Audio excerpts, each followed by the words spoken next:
No, what do you mean? What's the question? Well, I don't know. Do you hear so many other things that you have to go through other gates? I can't imagine him being on the door, is what I'm saying. If he owns a place, what's he doing there? He could put anyone on it. It's St. Peter, isn't it, who's normally minding the gates, famously. Right, so it's him asking me. OK, well, let's say it's St. Peter. No. You go through the gate. Peter goes, oh, you're expected. He's got an appointment. We're going through the guard. Go through a few doors. Go up top floor, right, past the executive washroom, into his big office, OK, that overlooks the universe. So what? So you've gone in to see God. It's an audience with God. You've died. You've gone to heaven. And what would you like God to say to you at that point? Probably just say, you've done well and that in your life. You never did anybody any harm. So, welcome to heaven. Any problems, give us a shout. Here's a little layout of like a little map. It's kind of like... I love this. This is a great answer. And my favourite one is you never did anyone any harm. That's great. That's a brilliant thing for God to say. Yeah. So hang on, he's giving you a little map. So he's giving you a little map of the area. It's big. He'll sort of say, this is where you go for this is where you go for that. I'd probably ask him about the ghost situation. I'd say, am I now a ghost then? Or is this just like another planet that I've come onto? Right. I don't know if he'd answer that. I don't know if he'd be sort of a bit... Bit cagey. Yeah, a little bit like, well, I don't want to panic you and stuff. I'd say, right, is it right that I can see past family and that? Because to be honest, I'd probably prefer to stay away.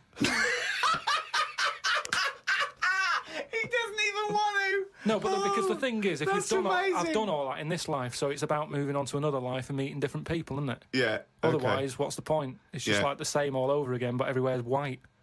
I mean, I don't know if it is like this. Do you think God would like this podcast? Well, I suppose it just kills half an hour, doesn't it? Well, yeah, but time's not a problem for him, is it? Yeah, it is, because he lives for ages, so he needs loads of filler. I bet he's, doing stuff that he's just like, I'm not really into this, but it's something to do, isn't it? Sudoku and stuff.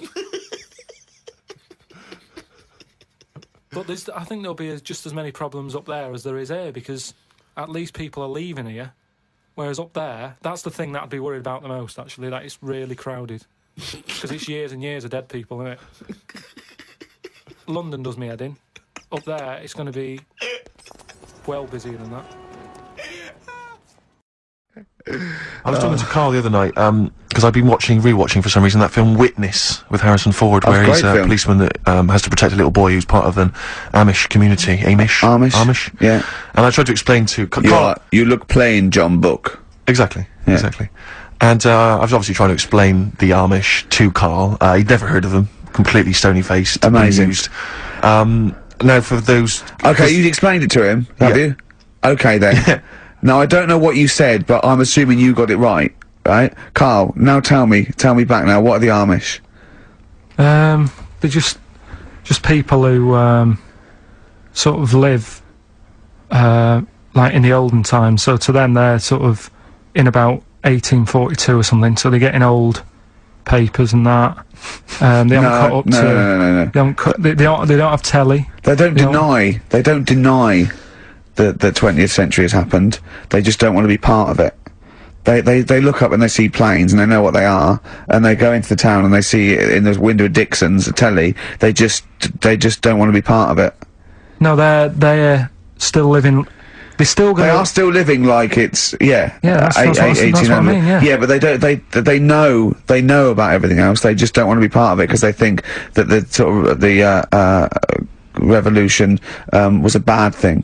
They think that society became more and more depraved, and they wanted to go away from it, and they want to go back to old values, and they think they don't need TV and jets and that way of life. They can survive in the old way because the old way was better. Missing out on Live 8. Yeah, but they haven't had Band-Aid yet. Yeah, I think this is the problem that Karl had. He in his mind, they were just a bit delayed, so that in his head they were slowly moving towards the 20th century. They wouldn't be able to watch most of these bands, all their electric guitar.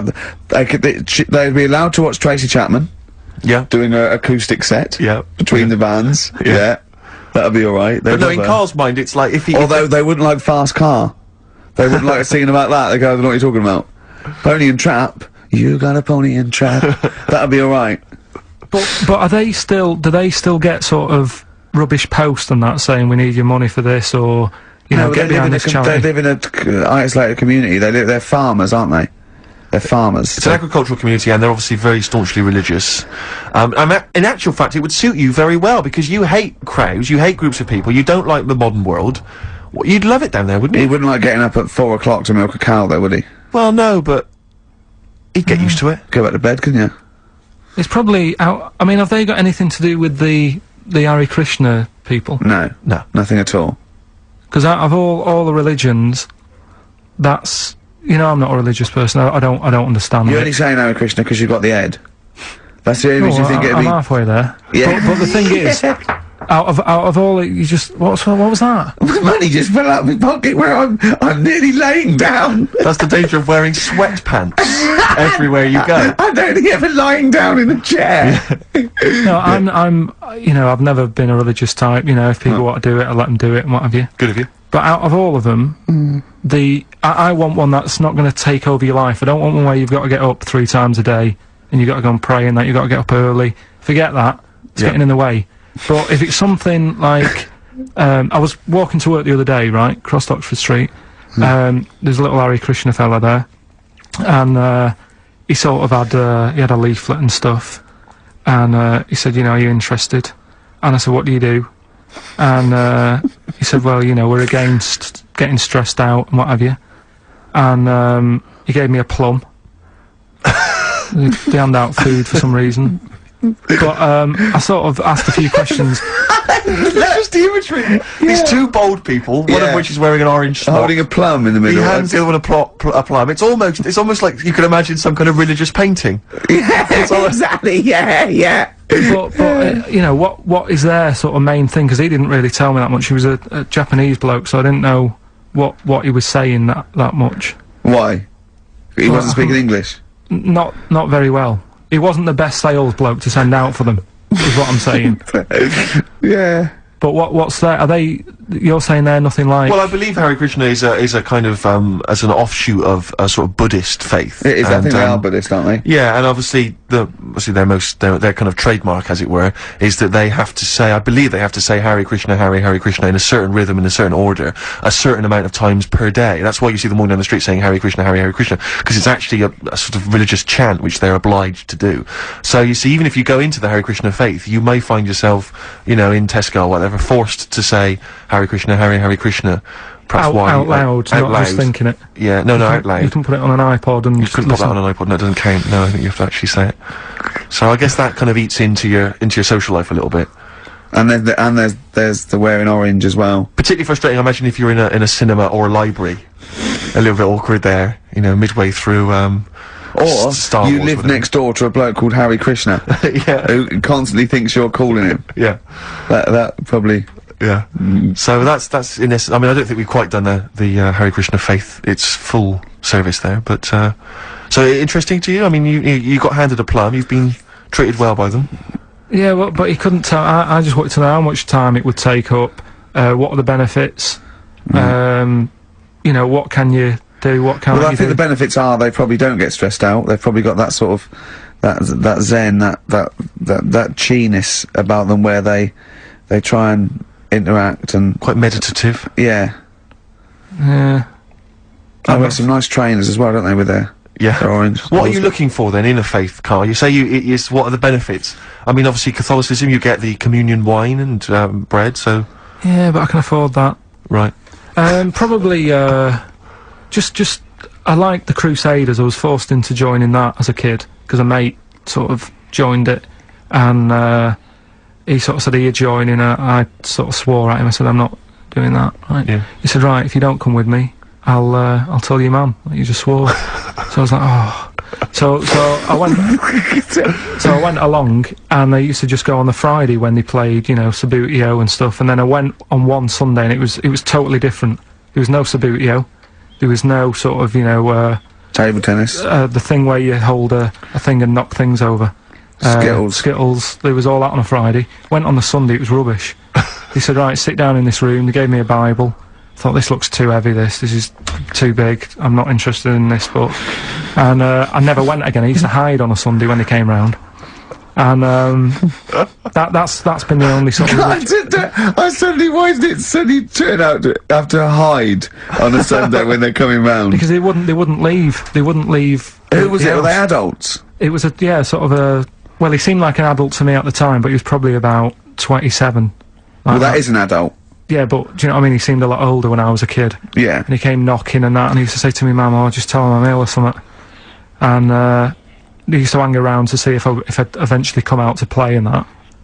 And if I did, I think they would have grabbed me and took me there. I love the idea that for you, religion has to bring with it some kind of gift. It's like, you know, join our faith and you get an alarm clock radio. It's like something like I think religion does bring a gift. Usually, it's the gift of the Lord. Well, the gift of everlasting life, isn't it?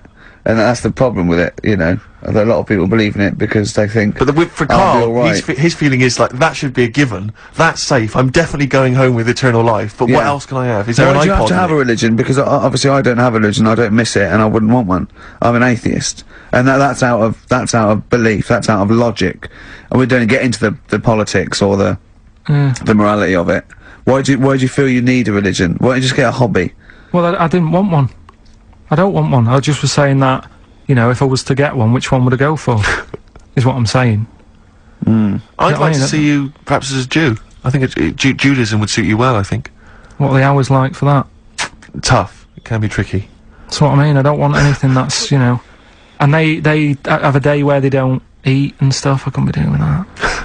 So then they have days when they eat a lot too much. Yeah, but what happens if I'm not that hungry that day? Like I say, I don't like change. You know what I mean? I like my Cheerios in the morning. I don't... Karl, you've studied the Bible over the last couple of days. Well... And you're going to give us basically the Bible abridged, is that right? Just condensed? Just that, you know, it's that time of the year when religion... Well, let's save it. Let's do a sermon. Everyone settle down at home, turn the radio up. This is Reverend Karl Pilkington with the history of the Bible. Alright, thank you very much. Right, well, thanks for coming. Starting off, you know, I mean, I started off at the beginning of the book, what have you? The Bible, we'll call it for the sake of argument. Right. There's quite a bit missing. It doesn't say about how sort of God was already about, so it doesn't go right back to the beginning. Right, okay. God's already knocking about and that. Yep. Anyway, he made the world, right? Did all that, right? Yeah. He sorted out sort of sun in the day and that, so everything's light and you can see yourself about. Right.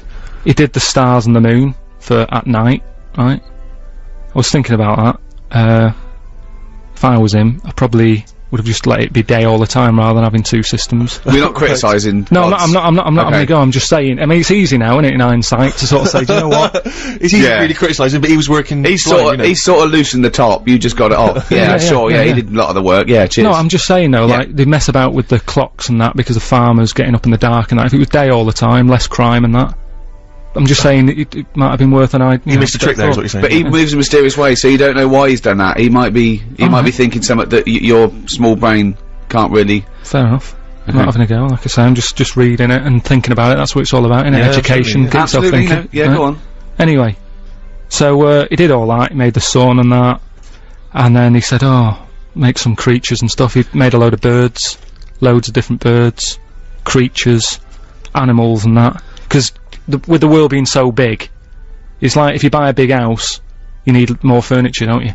Right. So he made this, and he was like, "Oh, God, what am I going to fill it with?" So this is why he did all these. Right. Animals. That's not actually in the Bible. You speculated there on the mind of God. Well, I'm sort of just treating it like it's his big house, right? Okay. And he's filling it. He's making it look nice, different birds and what have you. Right? It's just my opinion. Like it's making it sound like the Playboy Mansion. Yeah. So anyway, right. So he does all that, and he thinks, right, I'll make a little man and a woman. Sure. Who we all know as like Adam and Eve. Yep.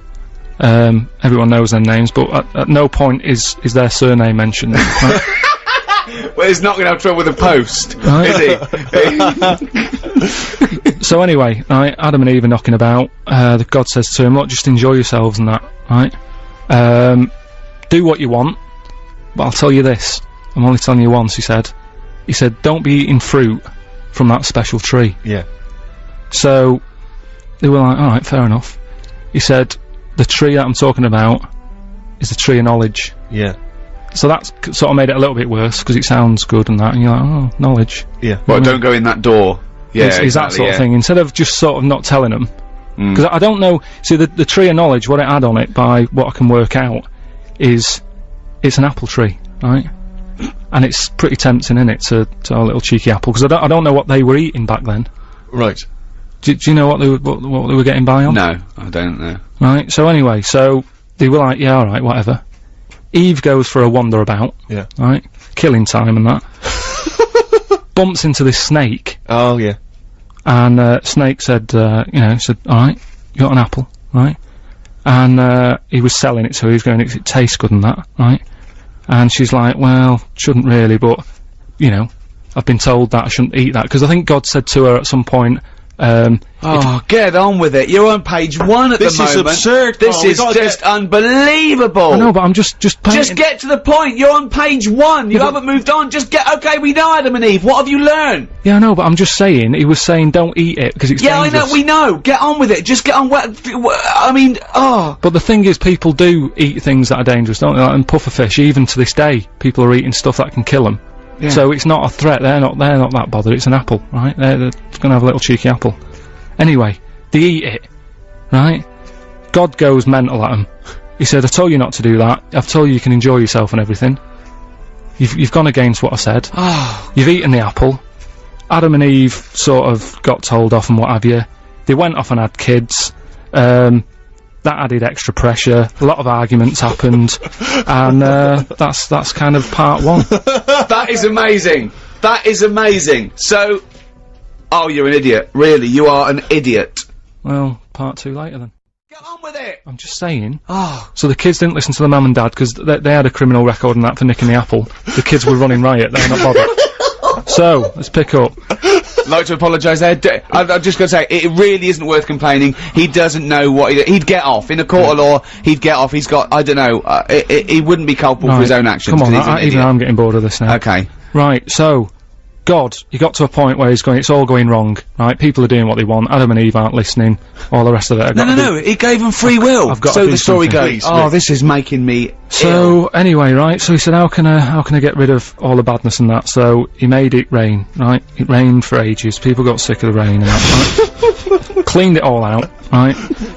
Before he did that though, I forgot something that's quite important. He met up with this bloke, Noah. They met up over a coffee. Yeah. And he said to Noah, look, get an umbrella. I like you and that. Here's a little job for you. All I'll say is buy shares in galoshes. Yeah. I don't want to give anything away, but you get a boat. Yeah. And get a big boat. He said, what I want you to do, right, make this boat up. He said, and when you've done that, go about, right, and get 2 of everything. Right? So, man and like, female. That's a big job, isn't it? Right? Man and female. Yeah. Yeah. Would you know, because do you know I always say I always put myself in the situation of the person's job and that? Yeah. I was thinking I can sort of sort out a man elephant, man woman and that. I wouldn't know how to do it with a spider.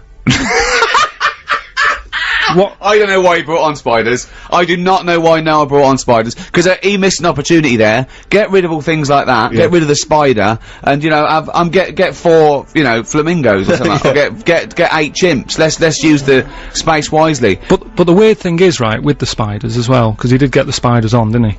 It rained, right? It rained for ages, like what was it, weeks, wasn't it? Yeah. Raining that. So and then he let out a bird, I think it was a raven. No, it wasn't. Right, come on, let him finish. No, it wasn't a raven. This is a fact. He let a raven out, right, and it didn't come back. So already his system had broken, because he only had 1 raven left then, right? So he was like, oh.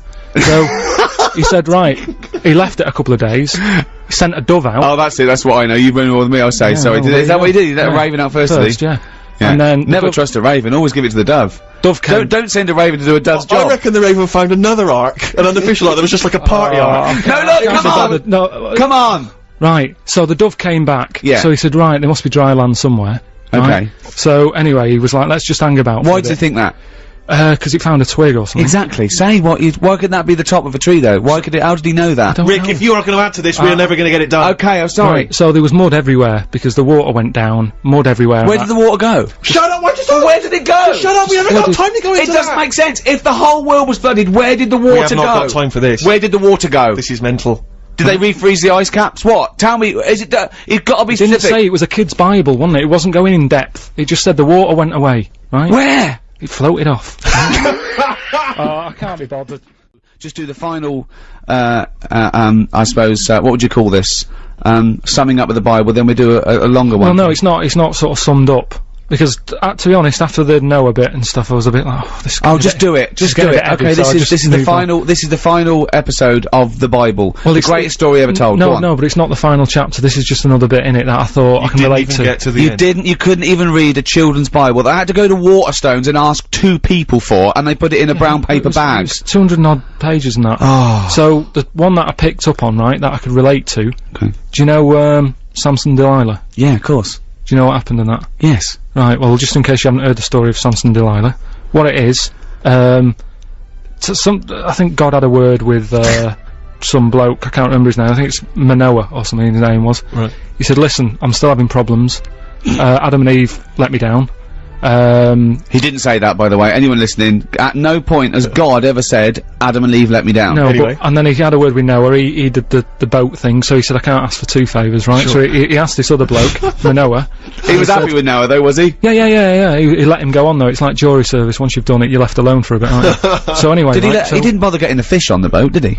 I don't know. They were happy, weren't they? Surely. But anyway, although was it salt water everywhere? Why didn't the freshwater fish die out? Rick, I'm just gonna stop you there because we've still got to get monkey news in before 1 o'clock. So he had a word with this fella, and he said, look, what I'm gonna do, you're gonna have a kid soon. It's gonna be a little boy, right? When he grows up, he's gonna sort out my problems. So it was like a long-term plan that he had sorted, right? So anyway, they have the kid, right? They're happy. They've got a little baby boy. They go, right, what we'll do to show our respect to God, we'll never cut his hair, right? Because he'll like that, right? We're still in the Old Testament, aren't we? I don't think Jesus is going to make an appearance. So they called him Samson, right? And he grew up, right? Never cut his hair. His hair made him strong, right? He was going about, he was helping people out, he was stopping wars and that because he was so strong. His hair made him strong and that, apparently. Yeah. Anyway, nobody knew that. Nobody knew it was his hair that did the job. So, this is right so far, isn't it? I don't know the ins and outs. So anyway, what happened is, women are loving him all of a sudden. He's got nice long hair and that, he looks the part, he's stopping problems. Women are going, he's a good fellow, isn't he, this Samson bloke? Like Stringfellow. Anyway. That's the power of pulling, is in Stringfellow's hair. Yeah. That's why he never cuts it. Exactly. Whatever the decade, Peter Stringfellow never cuts his hair, because that's where the power lies. Anyway, he didn't realise he had this power until one day, he got up, right, did his hair and that, went out, a lion jumped out. Oh. He killed it with his hands, with his bare hands. Wow. Right? So again, Noah was a bit annoyed, because that's one of the ones that he saved. But anyway, right, so he goes, I can't believe this power I've got, right? I'm gonna, like, sort out the world's Didn't problems. the lion have long hair, though, as well? Well, no, well, just what? No, but, you're always picking on to be honest, though, that's as far as I got, anyway. So... Okay, Carl. This is a logical, conundrum. To a certain extent, there's a little bit of lateral thinking because, but there is only one right answer. Now, the pressure here isn't to get this right, because I don't know anyone who's ever got this right. The pressure is, one, asking sensible questions, and when I've told you the answer, to then understand it. Because when I've explained this to people, I've laid out for them, they still can't quite get the concept. Okay, so, there's 2 doors, Carl. Yeah. One leads to heaven, right. One leads to hell. Yeah. Okay, they're identical, you can't tell them apart. Okay, 50-50. Right. Obviously you want to go to heaven, I assume. Right, there's 2 guards, identical guards, guarding each door. Okay? Right. The one guarding hell always tells a lie. The one guarding heaven always tells the truth. You have to ask one question to find out which is which, and then go through the door you want. What question do you ask? I've only got one. Yeah. And what, one to both? No, one to either of them. You don't know which one's which, though. So what question do you ask? Why can't I ask, like, both of them one? Because Because the rules are you can only ask one. There aren't actually 2 doors labelled heaven and hell, Carl. It's a leap of imagination here. And I've definitely got to answer. I've got to ask them a question. I can't just sort of have a feel of the door to see if there's any heat or anything. They're identical. You stand a few yards away. You cannot tell from the outside of these doors which is which. They're identical. The guards are identical, but the one guarding hell always tells a lie, and the one guarding heaven always tells the truth. What question do you ask? Can't look through the keyhole or anything. There's no keyhole near them. Let's imagine there's a small rope that prevents you from getting anywhere near, rather like outside a nightclub. Yeah. What do you ask? What do you ask? What question do you ask? Come on, you've only got one. Quick, this is it.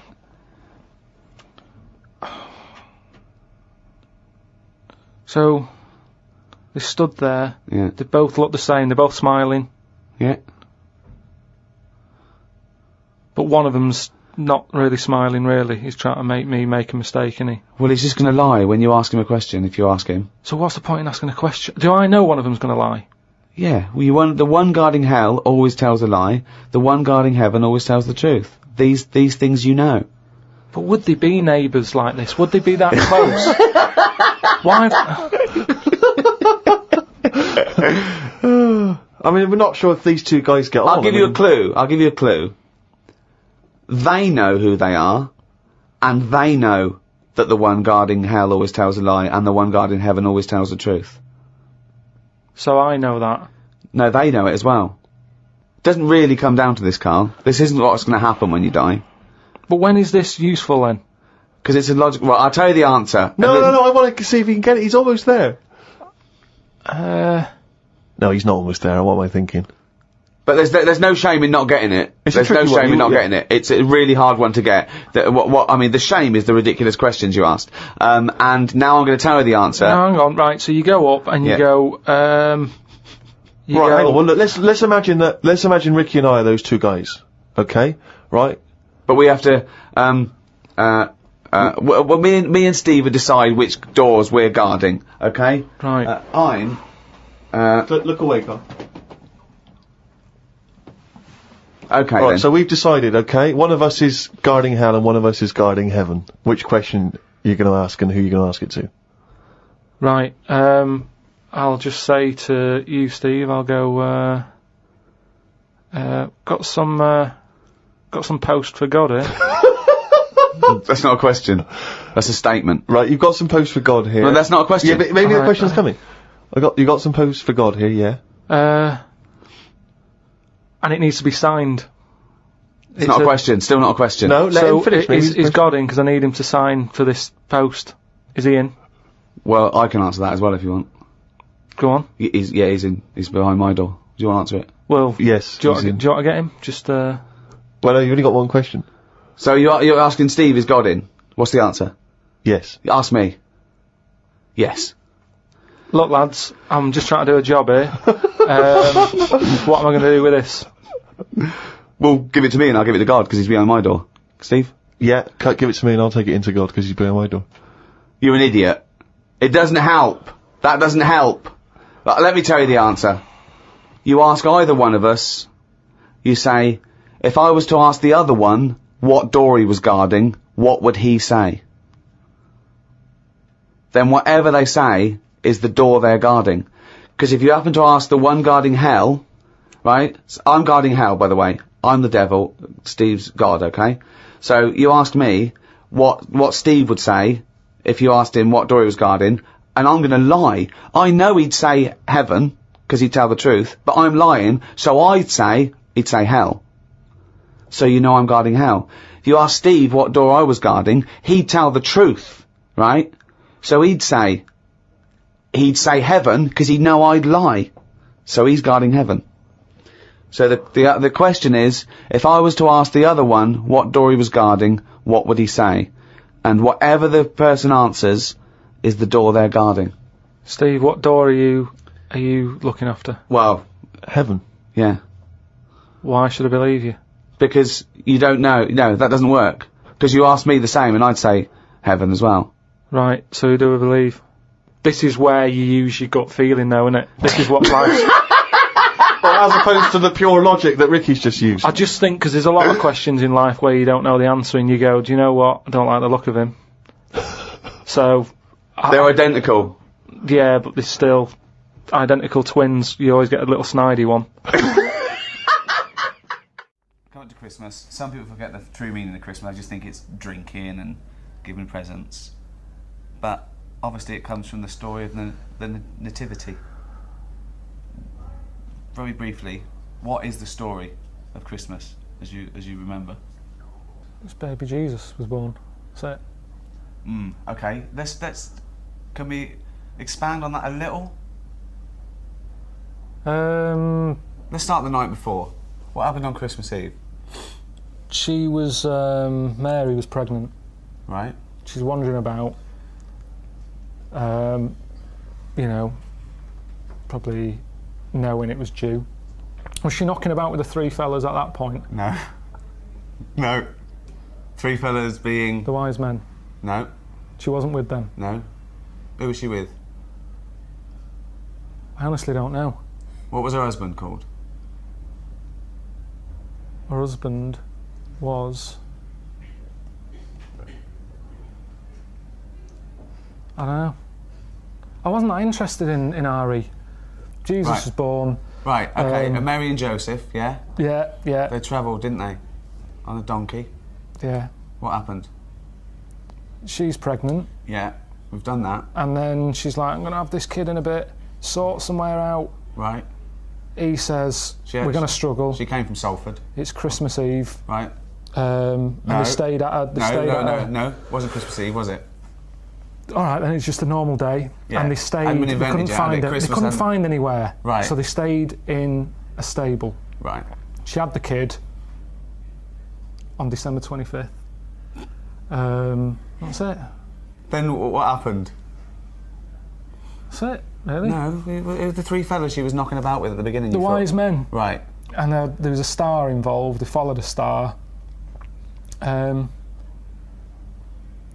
You see, you're making me look like a divvy, but it wasn't an important lesson at school. I'm not a Catholic or anything. I'm nothing. I'm sort of... My mum even said, she said, don't tell anyone that you're not anything. She said, because something about witches. When I was a kid, when you're a kid, you're at risk of being taken away People think he's a character. People think this is scripted. No. Imagine if I bothered writing this. But it's not important. It's so not important, this story. What did your mum say about witches? No, she just said don't go around telling people you're not christened or anything. Right. I did a Sunday school thing called Crusaders. Right. Joined that, but I just went on like the Friday when they had Sabutio, table football. And then they came knocking on the Sunday saying, come on, you've got to come with us. Right. And I went and it was rubbish. There was no Sabutio. There's an old fella reading out a smelly Bible, really old books. And I hated it. I said, I'm not going on a Sunday again. So I used to just go on the Friday, and that is religion for me. There you go. I didn't need it. I don't need an old story. Final thoughts? What does Christmas mean to you then, Karl? If you don't like old stories, what does Christmas mean to you? Just look down and tell people what they should be thinking of this Christmas. What does it mean to you? It's hassle, isn't it, Christmas? Got to buy presents. The meal's all right. The food's all right. It's the best, isn't it? If the roast dinner is the, the king of meals, surely the Christmas roast is the king of roasts. Yeah. Christmas. I could do without it. If someone said we're getting rid of it, I'd go all right. I don't like all the build-up. I don't like that bit in between Christmas and New Year when nothing's happening. That's a dead week. Nothing goes on. People are still off for Christmas. Christmas has happened. Get back to work. You can get nothing done. Everything comes to a standstill. Why do you like Christmas? I like being allowed to drink gin and tonic at 10 a.m. while watching Noah Ledman's give little sick kids presents. Well, that's what I mean. That's what it's about. It's not about, you're saying to me, telling me the story of baby Jesus, you haven't got a clue yourself. It's not about that. It's about, like you say, eating chocolates. Same as Easter is for fat people with chocolate.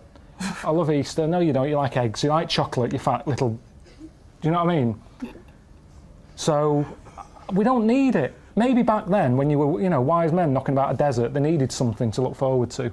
They probably didn't live that long. I don't think they were looking forward to Easter, though, were they? No, but listen, but Jesus certainly wasn't looking forward to Easter. Back then, when you watch Scrooge, everyone's looking forward to it. Tiny Tim, go and get a chicken. Now, these days, have a chicken when you want. Anyone can afford it. So it hasn't got the same values. Tiny Tim.